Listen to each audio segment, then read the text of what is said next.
What's up, everybody? Welcome back to Built for Life.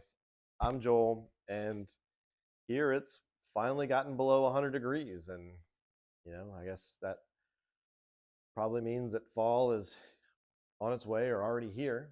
And if you're a maker or a seller, fall is the perfect time to capitalize on the uncontrollable urges and desires to shop for decor. I mean, there exists like this window of time between the first airing of Hocus Pocus Bunch of hocus pocus! and sometime in early September to like maybe mid to late October, when everybody's money is already spent on pumpkin spice lattes and other pumpkin spiced season goodies. Anything pumpkin spice, please. Now, I don't want you to think that I'm, you know, pointing towards just women on that. Women aren't the only ones that cooling breeze overcomes with the desire to purchase things. Just the other day, I built a ashtray and coaster so that a buddy of mine could sit outside on his back porch, smoke a cigar, sip some bourbon, and enjoy what most of us all know as the best season of the year, and that's college football season. So go dogs! But today we're going to talk about. I'm going to show you 5 items that I've built and I think are perfect for you if you have a CNC, and to capitalize on the strengths of that CNC. 5 items that I think would sell very well, and I'm going to show them to you, and we're going to talk about them. But what does that mean? Capitalize on the strength of your CNC. Well, if you have a CNC, then you have a very powerful and versatile tool, right? Costs a lot of money to get into it, get it set up, and everything else. So you want to play to its strengths. If you were just cutting a bunch of boards, let's say, because you wanted to make outdoor Jenga set to sell in your local area, which is a great item for the fall because everybody's outside around the fire, socializing. You wouldn't necessarily use your CNC for that. You'd probably set up your miter saw, set up a stop block, and just go to town cutting out blocks, right? In the same way that, if you wanted to make a puzzle or, a sign, something that had intricate shapes, you would want a CNC for that. And especially something that you were going to batch out, where you could always use a scroll saw to make signs or letters or puzzle pieces. If it's something you want to batch out, a CNC is perfect for that, and that's what it's built for. So that being said, we're going to take a look at 5 items, and I'm going to talk about why I think these 5 items are perfect for you as a maker with a CNC. So let's get into it. All right, so item number 1, in no particular order, are these flat pumpkin accents. I don't know what to call them, patterned pumpkins. But what makes this a strong candidate for a CNC? Well, these intricate shapes that are outside, they don't exit to the exterior of the shape where a scroll saw might be able to come in and zip that thing out, are perfect. So this would take, if I was a scroll saw owner and was going to make this, it would take me 10 times longer to make this on a scroll saw than it would on a CNC, especially in a situation where I can batch out and create the backer and the colored portion, all at the same time with just one end mill. So I made 2 of them. I saw this, I think I was just searching fall decor on Google Images, and I saw this. I ended up making these from scratch.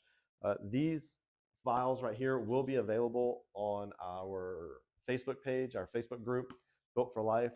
Links in the description to that free file in the files location there. But the colored portion is just 1/4 inch MDF, And then the wood grain portion is just 1/4 inch sanded plywood. Uh, a great item that I think, especially with different coloring options, would sell. I think it would sell like hotcakes. Um, I don't batch out material. I don't have a website where I'm selling, a bunch of these or a bunch of, other things. I mainly make this stuff because I think my wife may like it. Um, and I enjoy making it on the CNC, and I want to make YouTube videos for you. So I won't be, batching these out and making a bunch of them. Uh, but I hope to see some online for sale made by you guys. All right, now let's get into item number 2. Um, this is item number 2, and it is, I call these the wireframe pumpkins. I saw this idea on, I think it was Carbide Creates website, um, and then I just went ahead and made it from scratch. This file will also be available on our Facebook group. Please go over there and give it a like and give it a follow. And why I think these are great items for a CNC is obviously the curves.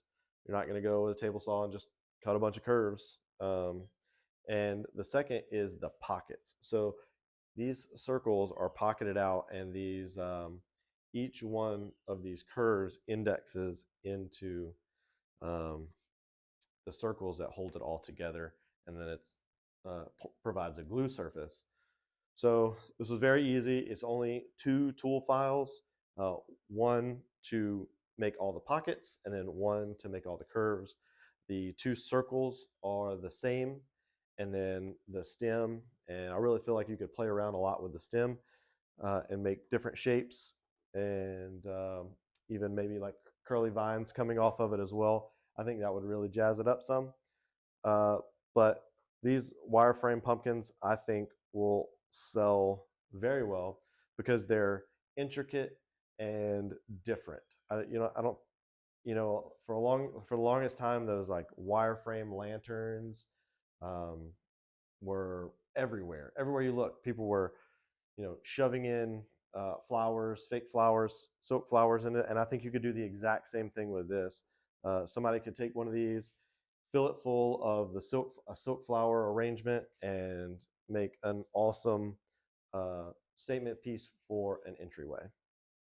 So um, the next thing about fall is, one of the first holiday. I say it's a holiday. It's really just I don't know what it is, but Halloween. It's fun. Is what it is. It's fun. It's where grown people get to uh, have an excuse to play dress up, right? But at least in my neighborhood, and my wife loves Halloween. She loves to decorate for Halloween. My neighbors, the whole neighborhood gets into it, so it becomes a big thing. Um, and with Halloween comes decorating the house. So a couple items. One item that I made in particular is this. I don't know. I call it a sconce, but it's like a shelf. It's just a shelf to hold some little tea lights in the shape of a bat. Uh, it is very simple to make. Um, it's made out of 1/2 inch MDF, the same thing that the pumpkins are made out of, and with having 2 of them on either side of an entryway statement piece would I think is easy. It looks great. Now, what lends this self to being made? Pretty durable too. Didn't even break. So, what lends this self to being made on a CNC? Well, a couple things. Obviously, the curves. It's hard to freehand curves. Then the second thing is symmetry, right? So it's symmetrical, same on both sides. It's very hard without. I think the only way to do this without a CNC would be maybe to cut one out perfect and use it as a router template. But I still, even with a router template, it's going to be kind of difficult to get some of these tighter corners and stuff like that. And then the second thing is this pocket, right? So this little pocket right here where the shelf just indexes into it, right? It's a little bit more difficult to make that. You're going to have to, that's a plunge for a router, or a hole, drilling a hole, and taking your blade off for a scroll saw. It's just time consuming and definitely lends itself to CNC. Also, with making that slot in the back for the shelf, you can, if you didn't glue it in like I did, you can take this shelf off and flat pack it. So if you have an Etsy store or your own website where you sell a bunch of items, this is a great item that you could flat pack and ship to your customer. So that one's great. All right, moving on to the next item. All right, so the next item, keeping with the theme of Halloween, is this Happy Halloween sign that I thought just popped. Searching Halloween decor, that black on orange really just popped. I saw this on Google Images and I really liked it. I made that one for me. I made that one 24 inches because I'm gonna put it on our front door. I think it's perfect. The SVG I created for this one is already on our my Facebook group. I put it on that a couple weeks ago because I just thought it was cool and wanted to share. But it's there. That orange really pops on that black, and you could make this as big or as small as you want to. But this 2 foot to be used on a door, I think is going to be perfect, at least for me, and marketable, I think, to others. What makes this great for a CNC? I mean, I think it's pretty clearly obvious. If you're going to batch these out, all these intricate shapes lend itself very well to a CNC.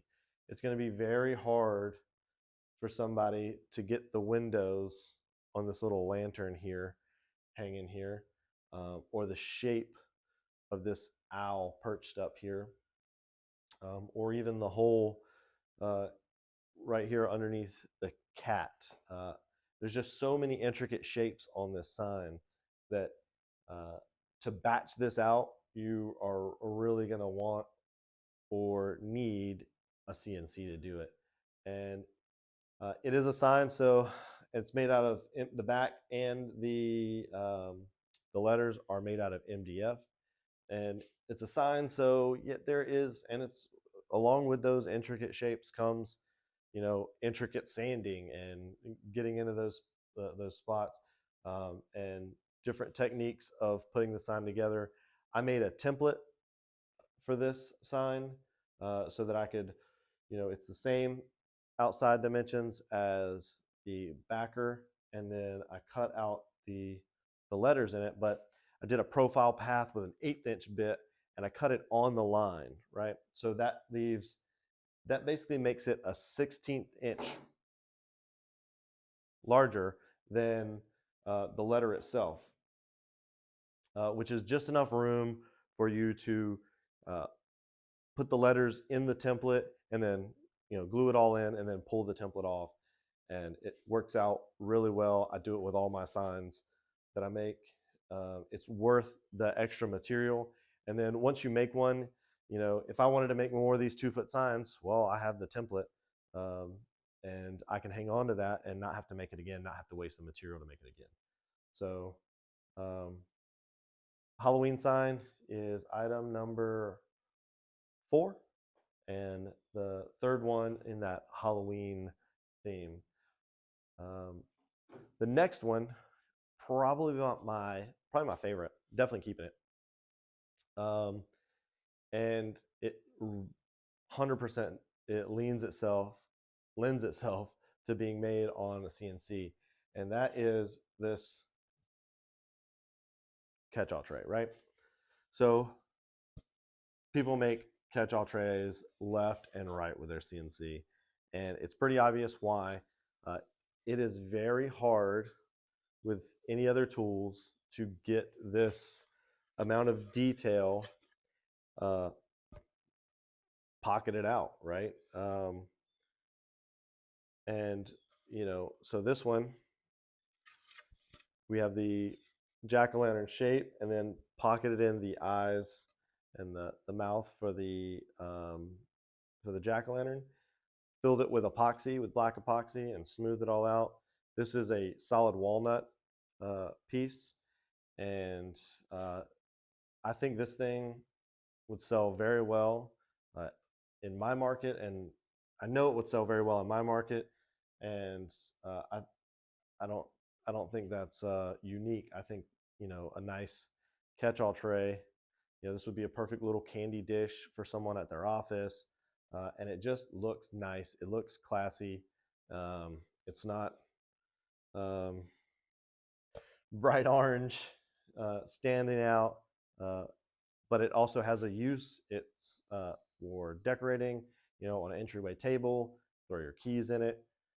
Have a catch-all tray for each season, um, and it's great. So this is walnut, just over an inch thick, and I used a Speed Tools bowl and tray bit for this. I'll put the part number in the description and a link to where I bought it. But that bit is awesome. And then I used just an 1/8 inch downcut bit to pocket out the details, and then a 1/4 inch bit to cut out the profile. And I love the look of walnut and black. It looks so good. And I think this thing will, if I was going to sell it, I think this thing would sell very quickly. But that one is staying with me, and if some of my friends or family want me to make one, just let me know. But that's it for the items that I've made. I've got one more I want to show, and we're going to talk about that here. Now, this photo was submitted by one of our members of our Built for Life Facebook group, Kyle. I want to thank him for submitting it and sharing what he's working on. I really like this project. It has all the characteristics that lend itself well to a CNC. It's got the long curves, intricate shapes, and something a lot of people don't think about when they're designing a piece of art or something like this is they don't think about finishing and how easy it is to finishing. And that's one thing I do like about the pumpkin shape of this is how much space there is inside there to get with sandpaper or Dremels or whatever you might prefer to sand and smooth that all down. So just wanted to shout out to Kyle and thank him for submitting this and share it with all of you as a great project that you could make for the fall season. And if you'd like to tell Kyle what a great job he did, come over and join our Built for Life Facebook group. Link is in the description. Come join the discussions, share your pieces of work, and download some free files, and ask questions if you have them. And in general, have a good time.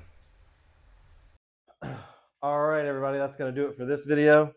And if you're wondering, yes, the bat. He survived. He's going to be going up in my house. And I forgot to mention the little LED tea lights that I am using in the video.